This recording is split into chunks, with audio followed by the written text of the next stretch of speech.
క్రీస్తు ప్రభునందు ప్రియ సహోదరి సహోదరులారా, మనం ఈనాడు తపకాలంలో 3వ వారంలో మంగళవారంలో ఉన్నాం. ఈనాటి సువిశేషం మత్తయి శుభవార్త 18వ అధ్యాయం 21వ వచనం నుంచి 35వ వచనం వరకు మనం ఆలకిస్తూ ఉన్నాం.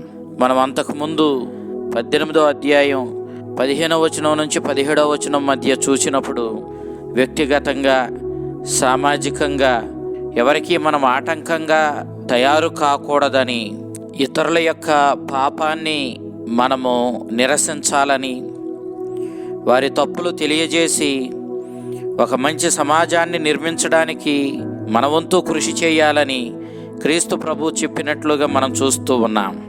మనం ఇతరుల మీద పగ తీర్చుకోవడానికి లేదని, వారి యొక్క ప్రవర్తనను బట్టి అంతే రీతిలో మనం కూడా స్పందించి వారి మీద పగ తీర్చుకోవడానికి మనకు అవకాశం లేదని, మనం పరలోక తండ్రి యొక్క క్షమించగలిగిన ప్రేమలో జీవిస్తూ ఉన్నామని, కాబట్టి అదే ప్రేమను, అదే క్షమాపణను మన పొరుగువారి ఎడల మనము ప్రదర్శించాలని మనము చూస్తూ ఉన్నాం. యెషయా ప్రవక్త గ్రంథం 40వ అధ్యాయం 2వ వచనం, 43వ అధ్యాయం 25వ వచనంలో ఆ పరలోకపు తండ్రి ఎంత ప్రేమ గలవాడో, ఎంత క్షమాపణ కలవాడో మనం చూస్తూ ఉన్నాం. అయితే ఈనాడు పేతురు ప్రభు దగ్గరకు వచ్చి, ప్రభువా, నా ఎడల ఎవరైనా తప్పిదం చేసినప్పుడు నేను ఎన్నిసార్లు క్షమించాలి? 7 సార్లా అంటూ ప్రశ్నించాడు. అందుకు ప్రభువు 7 కాదు 770 సార్లు నీవు క్షమించాలి అంటూ సమాధానం ఇవ్వడాన్ని మనం చూస్తూ ఉన్నాం. ఆదికాండం 4వ అధ్యాయం 15వ వచనం మనం చూసినప్పుడు కయ్యూనును చంపినవాడు 7 అంతల శిక్షను అనుభవిస్తాడని ప్రభు చెప్పడాన్ని మనం చూస్తూ ఉన్నాం. అంతే రీతిలో దేవుని ధర్మశాస్త్రాన్ని, ఆ శాసనాలను పాటించని వాళ్ళు 7 అంతలుగా శిక్షను కొని తెచ్చుకుంటారని చెప్పి, దండనను కొని తెచ్చుకుంటారని చెప్పడాన్ని మనం చూస్తూ ఉన్నాం. లేవియకాండం 26వ అధ్యాయం 21వ వచనంలో ఈ అంశాన్ని చూస్తూ ఉన్నాం. అయితే ఇక్కడ పేతురు గారు కయ్యూనుని చంపినవాడు 7 అంతల దండన అనుభవిస్తాడు అన్నటువంటి ఈ మాటను ఆధారంగా చేసుకొని, మరి నా ఎడల తప్పిదం చేసిన వాడిని నేను తిరిగి 7 సార్లు క్షమిస్తే సరిపోతుందా అన్నట్లుగా ప్రభువుని ప్రశ్నిస్తూ ఉన్నాడు.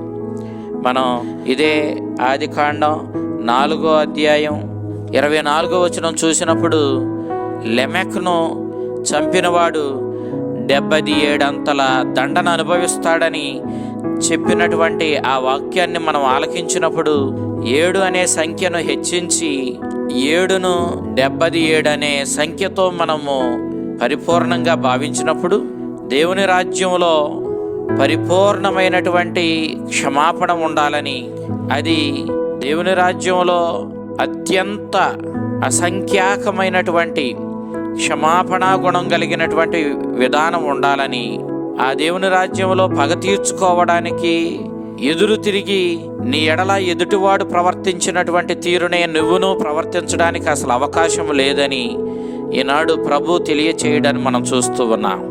యేసు ప్రభు ఈ సందర్భంలో మనకు ఒక ఉపమానాన్ని ఇవ్వడాన్ని మనం చూస్తూ ఉన్నాం. ఈ ఉపమానంలో రాజు దేవుడే. ఆ రాజు తన దగ్గర రుణపడి ఉన్నటువంటి రుణస్తులందరినీ తన దగ్గరకు పిలిపించి వారి యొక్క లెక్కలను సరిచూడడం ప్రారంభించాడు.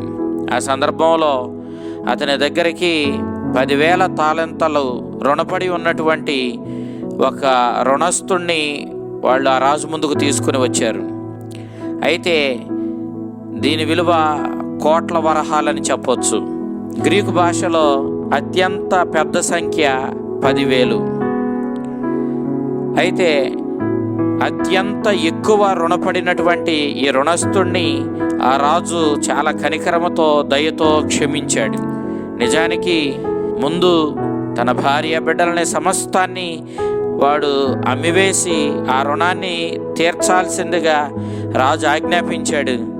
కానీ వాడికి అది కూడా సాధ్యం కాదని గ్రహించి ఎంతో దయతో వాడి మొత్తం రుణాన్ని క్షమించి వేశాడు, రద్దు చేశాడు.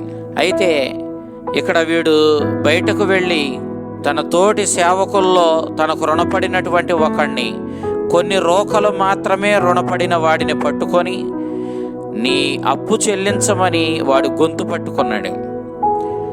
ఆ తోడి సేవకుడు పూర్వం ఇతడు రాజు దగ్గర ఏ విధంగా వేడుకొన్నాడో అంతే రీతిలో వాడు కూడా పాదాలపై పడి, కొంచెం ఓపిక పట్టండి, మీ రుణమంతయు చెల్లిస్తానని చెప్పి వాడు ప్రాధేయపడ్డాడు. వీడు ఆ రాజు దగ్గర నుంచి పరిపూర్ణమైనటువంటి క్షమాపణ పొందాడు. తన రుణమంతటిని రద్దు చేసుకొని హాయిగా బయటకు వచ్చాడు. కానీ ఈనాడు అదే కనికరాన్ని, అదే క్షమాపణను తన తోటి సేవకునికి, కొన్ని రోకలు మాత్రమే రుణపడినటువంటి సేవకునికి, కొన్ని దీనారాలుగా చెప్పవచ్చు. ఆ రోజుల్లో దీనారము ఒక రోజు కూలివాని వేతనం.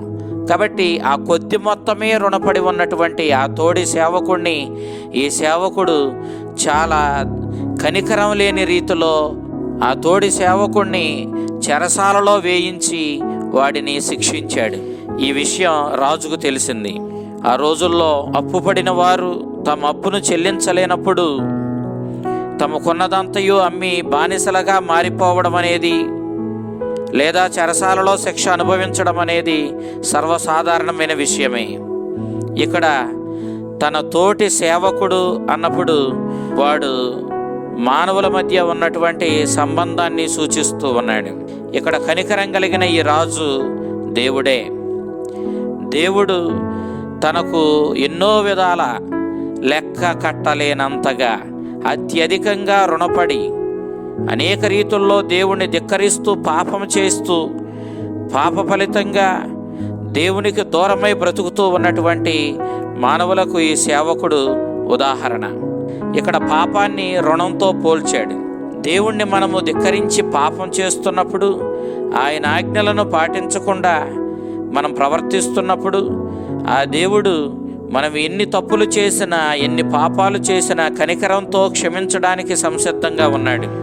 అదే కనికరము, అదే క్షమాపణ మనం మన ఎడల తప్పిదం చేసిన వారి మీద మనం చూపించాలి.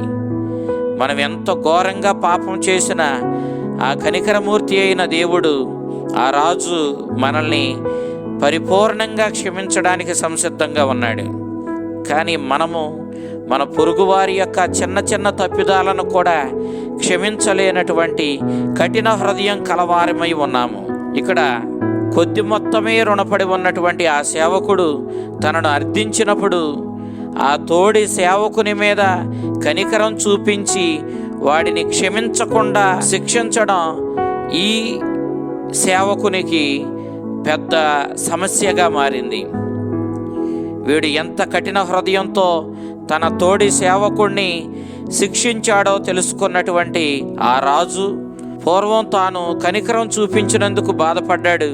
అంతేకాదు ఆ కనికరం చూపించలేని తోడి సేవకుని యొక్క అప్పును క్షమించలేని కఠిన హృదయం కలిగినటువంటి ఆ సేవకుడిని వాడిని పట్టి, నీచుడా, నీవు నన్ను అర్థించడం వల్ల నీ రుణమంతయు నేను క్షమించాను కదా, నేను నీ పట్ల దయ చూపినట్లు నీ తోడి సేవకునిపై నీవు దయ చూపవలదా అని మండిపడి బాకీనంతయు చివరి కాసు చెల్లించినంత వరకు వాడిని శిక్షించడానికి తలారులకు అప్పగించాడు.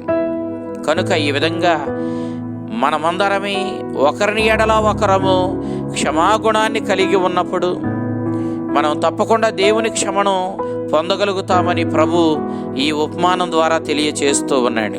ఇక్కడ పరలోకపు తండ్రి చాలా కనికరమూర్తిగా మనకు కనిపించాడు. కానీ అతడు అదే కనికరాన్ని తన తోడి సేవకుని ఎడల చూపించినప్పుడు తన యొక్క కోపాన్ని, తిరస్కారాన్ని కూడా ప్రదర్శించాడు. ఇక్కడ మనము పరలోక రాజ్యంలో అసలు అంతమే లేని ప్రేమతో ఇతరులను క్షమించేటటువంటి పరలోక రాజ్యపు గుణం కలిగి ఆ పరలోక రాజ్యంలో మనం జీవించవలసిన వారిమై ఉన్నామని, ఆ దైవరాజ్యానికి మనం వారసులం అవ్వాలంటే మనము మన పొరుగు వారిని ప్రేమించి వారిని క్షమించే గుణం కలిగి ఉండాలని ప్రభు ఇక్కడ సూచిస్తూ ఉన్నాడు. మనం పరలోక ప్రార్థనలో చెబుతూ ఉన్నాం, మా ఎడల తప్పిదం చేసిన వారిని మేము క్షమించినట్లు మా తప్పులను మీరు క్షమించండి అని మనం ప్రభువుని ప్రార్థన చేస్తూ ప్రార్థనలు అడుగుతూ ఉన్నాం. మనం ఏ కొలతతో కొలుస్తామో ఆ కొలతతోనే కొలబడతామని ప్రభువు చెబుతూ ఉన్నాడు. మనము ఇతరులను ఎంతగా క్షమిస్తామో అంతగా మనము దేవుని నుండి క్షమాపణను పొందుతాం. మనం ఇతరులకు ఎంతగా వసుగుతామో ఆ విధంగానే దేవుని దగ్గర నుంచి కూడా మనము పొందుతామని ఈనాడు ప్రభు మనకి స్పష్టంగా తెలియజేస్తూ ఉన్నాడు. కాబట్టి దేవుని రాజ్యంలో పగ తీర్చుకోవడానికి కానీ ఇతరులను ద్వేషించడానికి కానీ అవకాశం లేదు. మనం ఎల్లప్పుడూ కూడా పరలోకపు తండ్రి ఎలా మనల్ని ప్రేమిస్తూ క్షమిస్తూ ఉన్నాడో అంతే ప్రేమ క్షమాపణను ప్రదర్శించి ఆ పరలోక తండ్రికి నిజమైన బిడ్డలుగా మనము జీవించాలని ప్రభు ఈనాడు ఈ సువిశేషం ద్వారా మనకి స్పష్టంగా తెలియజేస్తూ ఉన్నాడు. ఈ క్షమించే గుణాన్ని మనకు ఇవ్వమని, మన ఇరుగు పొరుగు వారి తప్పులను పెద్ద మనసుతో క్షమిస్తూ అందరినీ ఆదరిస్తూ ఒక ప్రేమ సమాజాన్ని, దైవరాజ్యపు విలువలతో కూడినటువంటి సమాజాన్ని నిర్మించడానికి కృషి చేయాలని ప్రభు మనకి ఈనాటి సువిశేషం ద్వారా గొప్ప సందేశాన్ని అందిస్తూ ఉన్నాడు. కాబట్టి మనం అలాంటి క్షమాగుణాన్ని మన జీవితంలో పాటించుకుని మన జీవితాలను ధన్యం చేసుకున్న దేవుని క్షమకు పాత్రులమవుదాం. ఆ పరలోక రాజ్యానికి వారసులమవుదాం. ఆ కరుణామయుడు మిమ్మలను మీ కుటుంబాలను దీవించి కాపాడునుగాక. ఆమేన్.